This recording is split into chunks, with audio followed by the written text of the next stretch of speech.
시작할까? 시작하자. 네. 시작. 안녕하세요. 트란스니스트리아 전쟁에 대해서 발표할 영어교육과 허용준입니다.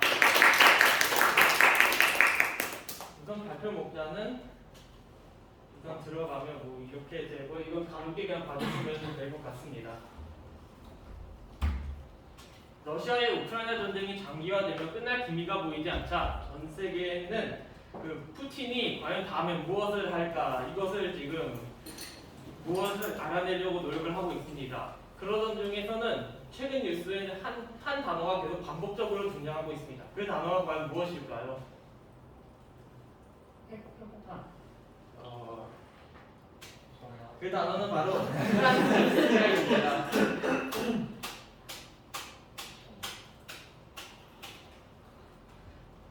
전 세계 모든 유엔 회원국은 이 몰도바 내의 이 좁은 땅을 몰도바의 영토의 일부로 보고 있습니다.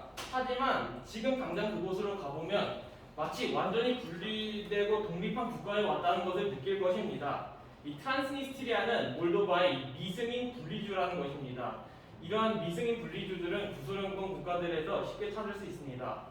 여러분 혹시 저를 만나기 전에 트란스니스트리아라는 것을 들어보신 분들이 얼마나 계신가요? 한 명 계시는데 거의 없으신 것 같네요. 그러면 제가 우선 트란스니스트리아에 대해서 간단하게 설명을 해야겠죠? 일단 트란스니스트리아의 영토는 굉장히 특이하게 생겼습니다. 세로 길이는 이게 수백 킬로미터이지만 이 가로는 수십 킬로미터밖에 안 되는 길고 좁은 내륙 영토입니다. 남서쪽에는 몰도바 그리고 북동쪽에는 우크라이나 사이에 이렇게 위치하고 있습니다. 현재 이 영토에 그리고 트란스니스트리아에는 약 47만 명의 인구도 거주하고 있습니다. 현재 이 영토에는 러시아군이 약 1000여 명 정도가 주둔하고 있고 이번 우크라이나 침공이 시작한 지 얼마 안 된 2022년 3월 초에 러시아군이 우크라이나 남부를 완전히 점령한 후 트란스니스트리아와 몰도바로 진격하려는 듯한 계획이 유출이 되었습니다. 러시아는 우크라이나 남부의 흑해연화를 다 먹어버린 다음에 트란스니스트리아를 러시아와 연결을 하려고 했던 것처럼 보입니다. 하지만 대체 왜 이러려고 했을까요? 이것을 알아보는 것이 바로 이번 발표의 목적입니다. 이것을 알기 위해서는 트란스니스트리아와 주변국들 간의 복잡한 관계를 알아볼 필요가 있습니다. 그럼 지금부터 그 역사를 한번 알아보겠습니다. 시기에 따라서 몰도바의 영토는 수많은 국가, 제국모, 연합 등의 일부였습니다. 2차 세계대전이 발발하기 약 80년 전에는 이 지역, 몰도바의 영토의 대부분은 베사라비아라는 지역으로 불렸고 이 지역은 문화적으로 루마니아와 유사했습니다. 당시 베사라비아의 주민의 대부분은 루마니아어를 사용했고 그리고 두 지역의 문화는 어쩌다 보니까 이렇게 융합이 되었습니다. 하지만 이 카르파티아 산맥 근처인 이 베사라비아의 전략적 위치 때문에 이 지역은 19세기 동안 수십 년간 이 러시아 제국과 루마니아 간의 약간 뜨거운 감자같은 영토였습니다. 러시아 제국은 방어에 더 용이한 카르파티아 산맥까지 뻗으려고 노력을 했습니다. 러시아 제국이 1차 세계대전 이후 몰락하자 베사라비아는 루마니아 왕국의 합병이 되었습니다. 반면에 현재 트란스니스트리아의 영토인 이 지역은 단 한 번도 역사적으로나 문화적으로나 루마니아 또는 베사라비아의 영토이었던 적이 없습니다. 1924년에 러시아 내전에서 공산주의자들이 승리하고 베사라비아가 루마니아와 합병된 다음 소련은 몰다비안 소비에트 자치공화국을 현재 우크라이나 영토에 이렇게 수립을 했습니다. 그 자치공화국 내에는 현재 이 트란스니스트리아의 그 영토가 전부 포함이 되어 있습니다. 소련이 왜 이렇게 했을까요?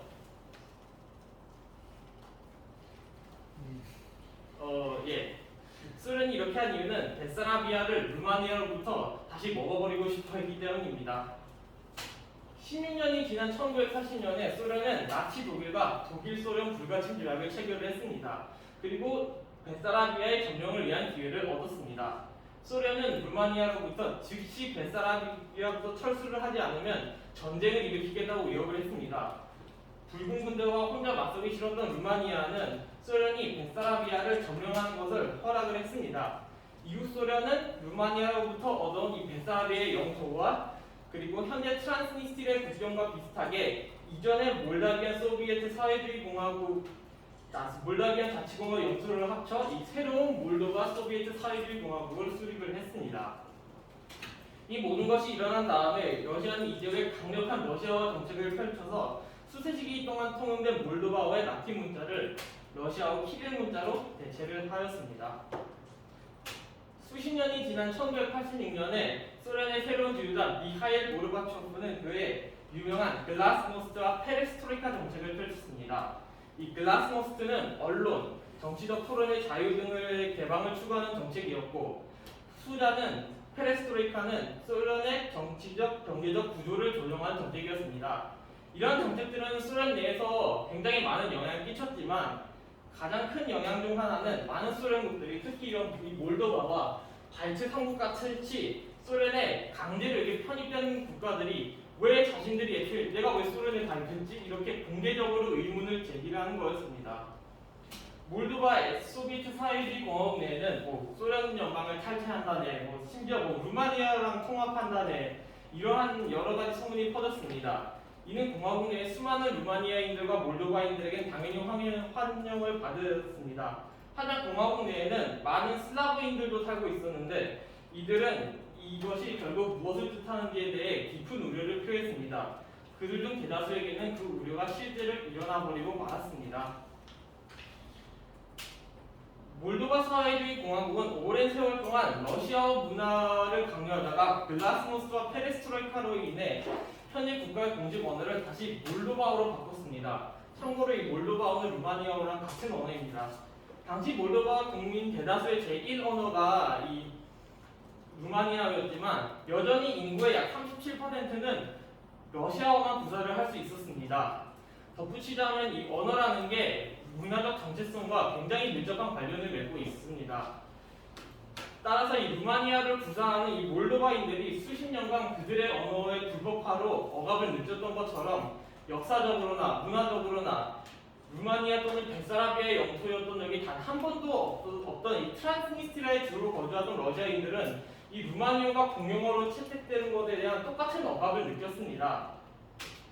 이 새로운 공용어 지정에 항의하여 이 트란스니스트리아의 노동자들은 United Work Collective Council, 이 약자라면 OSTP라는 것을 결성했고 파업에 들어서서 해당 지역의 산업을 완전히 마비를 시켰습니다. 장기적으로 그들의 파업은 그들이 원했던 만큼 효과적이진 않았지만 이번 파업은 몰도바 정부에는 반대하는 자들이 있다는 것, 그 메시지만큼은 확실히 알렸습니다. 하지만 1989년 크리스마스 날에 이 지역의 역사를 뒤흔든 아주 큰 사건이 발생합니다. 그 사건이 과연 무엇이었을까요?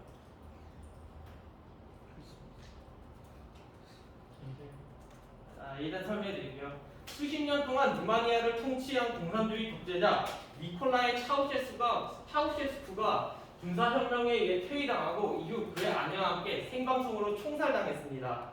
이 사건이 바로 몰도바 사회주의 공화국이 나아가기 위해 필요했던 사건인 동시에 트란스니스트리아가 가장 걱정했던 사건입니다. 차우셰스쿠가 루마니아의 정권을 잡고 있었을 때는 몰도바 사회주의 공화국이 루마니아와 합병될 확률 그렇게 높지 않았습니다. 차우셰스쿠 정권의 루마니아는 정치적 그리고 경제적으로 굉장히 혼란스러웠습니다. 그리고 차우셰스쿠는 동구권에서 가장 억압적인 국가를 통치하던 전체주의적 독재자였습니다. 하지만 그가 죽은 후에는 몰도바와 루마니아의 갑작스러운 통일, 왠지 가능할 것처럼 보였습니다. 게다가 몰도바와 루마니아 간 국경도 개방되었고 몰도바 정부는 새로운 국기를 지정했고 국가 명칭을 몰도바 공화국이라고 바꾸면서 소비에트, 사회주의 이 두 단어를 이름들에서 아예 빼버렸습니다. 하지만 트란스니스트리아는 루마니아의 일부가 되고 싶어하지 않았습니다. 트란스니스트리아는 심지어 몰도바의 일부도 되기 싫었습니다. 트란스니스트리아의 분리주의자들이 해당 지역이 몰도바의 일부가 되기 원치 않았던 이유는 단순히 문화적인 측면 그것 때문만은 아니었습니다. 트란스니스트리아는 당시 몰도바 GDP의 40%나 차지하고 있었습니다. 몰도바들의 주요 발전소들이 그곳에 위치해 있고 여러 면에서 몰도바의 산업 중심지였습니다. 따라서 몰도바 영토의 20%밖에 차지 않는 땅이 우리가 계속 몰도바를 먹여 살리기 싫다 이런 불만을 가지고 있었던 겁니다.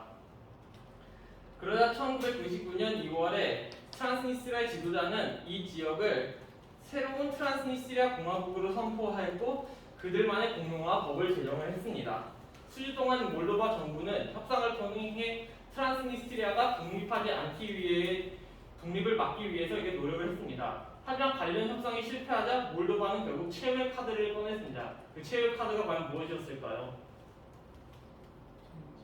예, 맞습니다. 전쟁이었습니다. 하지만 이 트란스니스트리아가 전 세계에서 공격하기 정말 가장 쉬운 지역은 아니었습니다. 이 지역의 세로 길이는 250마일, 즉 약 400km가 넘었지만 평균 너비, 가로 길이는 15마일, 약 24km 정도밖에 안 됐습니다. 또한 몰도바와의 국경에는 드네스트르 강이 이렇게 흐르고 있었습니다. 이 때문에 남부에 이만큼의 약간의 영토를 제외하고는 몰도바 본토에서 트란스니스트리아를 진격하려면 교량 또는 배를 이용해서 이렇게 진격을 할 수밖에 없다. 이런 걸 뜻했습니다. 곧바로 몰도바군은 트란스니스트리아의 두버사리라는 도시를 공격을 하려고 시도했습니다. 두버사리는 전략적으로 굉장히 중요한 도시였습니다. 이곳에 위치한 대규모 수력 발전소도 있었고, 그리고 지리적 위치상 트란스니스트리아의 정중앙에 위치를 하고 있었습니다. 몰도바가 만약 두버사리를 성공적으로 점령하면 그들은 트란스니스트리아를 아예 절반으로 이렇게 나누고 양쪽을 고립시킬 수 있었습니다. 하지만 트란스니스트리아 전투원들이 몰도바군이 다리를 건너는 것을 막자 몰도바군은 두버사리에 결국 입성을 하지 못했습니다. 뚫고 나가려는 시도에서 분리주의자들 중 3명이 목숨을 잃었고 그리고 수십 명이 부상을 당했습니다. 하지만 결국에는 트란스니스트리아는 몰도바군의 진격을 잠깐 동안은 저지했고 전면전이 발발되는 것은 잠깐 동안은 막을 수 있었습니다. 이때쯤 소련 연방은 붕괴하는 중이었습니다. 1991년 8월이 되자 소련 공산당 당원 몇몇이 미하일 고르바초프 정권을 쿠데타로 무너뜨리려고 했지만 실패를 했습니다. 몰도바 의회는 쿠데타가 실패하고 4일이 지나자 몰도바 공화국의 소련 연방으로부터 독립을 선언했습니다. 이 독립선언문에는 이전의 몰도바 소비에트 사회주의 공화국 영토 전체가 이제 완전한 독립된 공화국이 된다. 이런 내용이 적혀 있었습니다. 하지만 이 몰도바 소비에트 사회주의 공화국이 더 이상 독립하지 않다는 것을 선언하면서 트란스니스트리아의 분리주의 지도자들은 이를 스탈린 정권 이전의 국경이 다시 유효화되어서 트란스니스트리아가 몰도바보다 완전히 분리된다. 이렇게 해석을 해버렸습니다.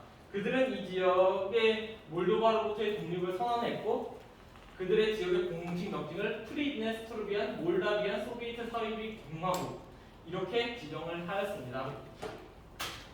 여기서부터 이제 사건이 굉장히 까다로워지기 시작하는데요. 왜냐하면 트란스니스트리아는 여전히 자신들이 소련 연방의 일부라고 주장했지만 그와 동시에 몰도바는 소련 연방과 완전히 독립한 공화국이라고 주장을 하고 있었기 때문입니다.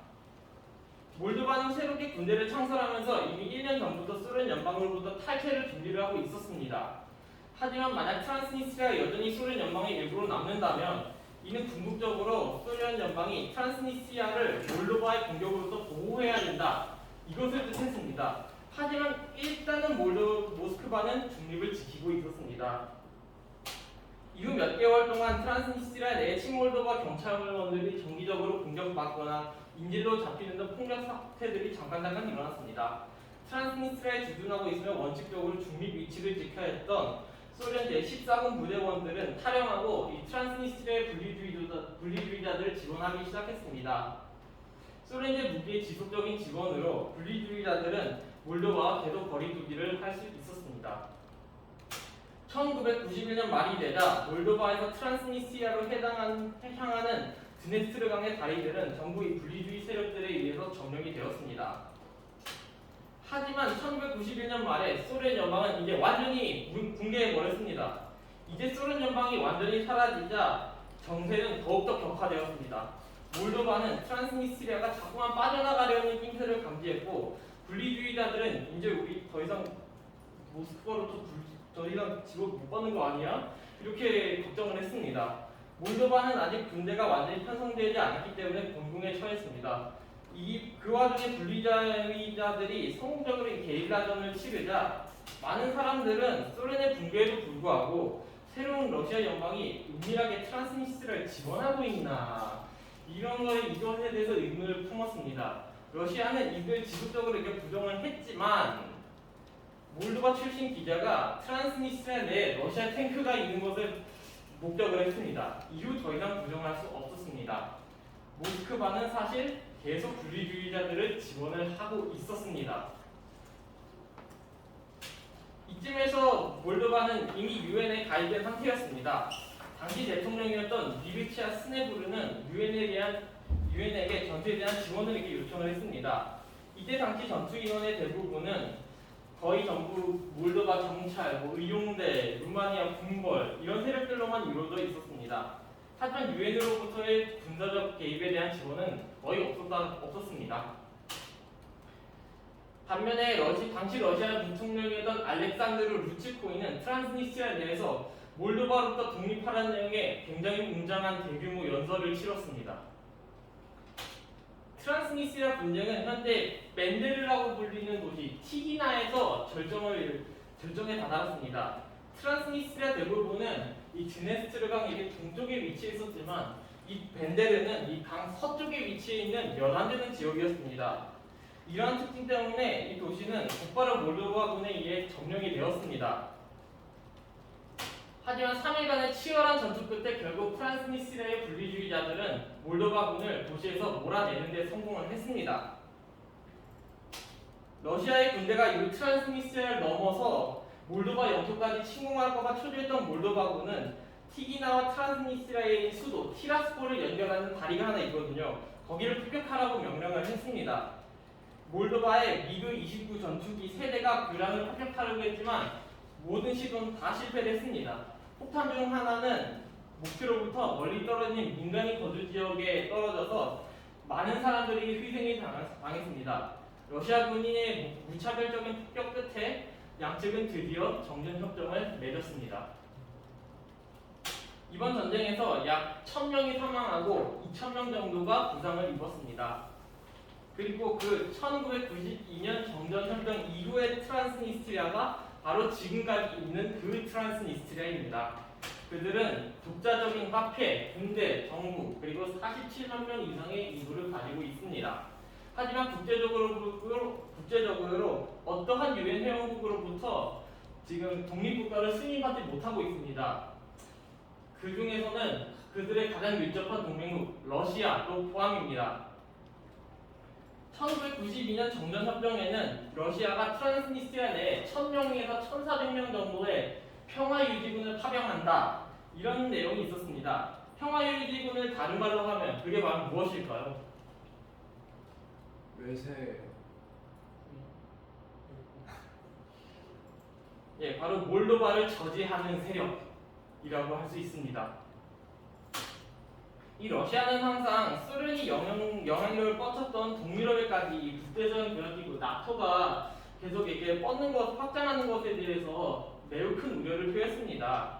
트란스니스트리아 내에 1000명 정도의 군인을 가지고 하는 것은 단순히 우크라이나 서쪽의 3일상의 러시아군 기지 하나를 놓는 것뿐만 아니라 나토 조약 제1조에 따르면 몰도바가 나토 회원이 되는 것을 확실히 막아버리기 때문입니다. 확실히 이렇게 저지를 합니다. 이 상황이 바로 현재까지 이어지는 것입니다. 2022년 4월 말에서 5월 사이쯤에 트란스니스트리아의 정부 및 민간인 시설이 연속적인 공격을 받았습니다. 비록 이러한 공격으로 사망자는 없었지만 현재까지도 이러한 공격을 정확히 누가 저질렀는지는 아직 확실히 밝혀지지가 않았습니다. 몇몇 사람들은 몰도바가 주변 지역의 혼란을 틈타 트란스니스트리아에 대한 불만을 표출하기 위해서 공격을 했다고 주장했고, 또 몇몇 사람들은 또 트란스니스트리아의 민족주의자들이 몰도바와 절대로 통일하지 않겠다라는 걸 표출하기 위해서 공격을 저질렀다고 주장했고, 우크라이나 역시 이 공격의 배후에 있다고 의심받았고, 러시아는 이것을 개전 사유로 적용해 트란스니스트리아로부터 우크라이나 서부를 이렇게 진격할 수도 있었습니다. 이 때문에 이번 공격은 우크라이나처럼 침공 부지를 만들기 위해서 러시아가 저지른 일종의 거짓 깃발 작전이다. 이러한 추측도 있었습니다. 현재 우크라이나에서도 열세에 몰리고 있는 러시아가 몰도바를 침공하는 것을 아직은 목표로 두고 있지는 않습니다. 하지만 2014년에 크림반도 합병 그리고 2022년에 우크라이나의 전면적인 침공은 러시아가 이전 영토 조각을 되찾으려는 시도를 하고 있다. 이것을 알 수 있습니다. 많은 사람들은 크렘린궁이 우크라이나 다음에는 몰도바를 노릴까봐 지금 우려하고 있습니다. 그리고 트란스니스트리아가 바로 그 다음 영토 조각일지도 모릅니다. 답글을 들어주셔서 감사합니다. 20분 16초 남았습니다. 시간이 좀 초과가 좀 됐죠? 네, 자유롭게 얘기